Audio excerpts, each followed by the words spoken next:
Quickly. Who is doing the match? It's GQ's, it's a very stylish red carpet evening tonight. So what is your style statement for the evening? How would you describe it?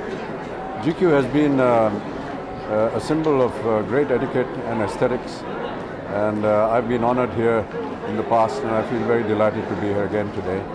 Che Korean is a friend of ours, and I just look forward to a lovely evening. Thank you. Mr. Bachchan, according to us, you're the most stylish man in the industry, but if we have to ask you who, according to you, is the most stylish? And you cannot be diplomatic. One answer. I'm not, but what was your question?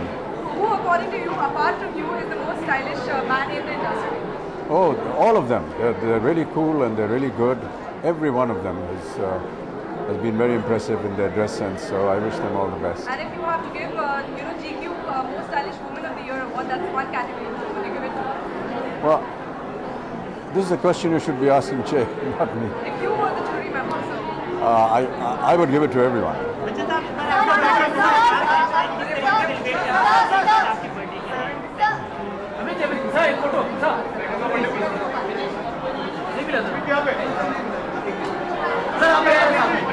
बस यही पे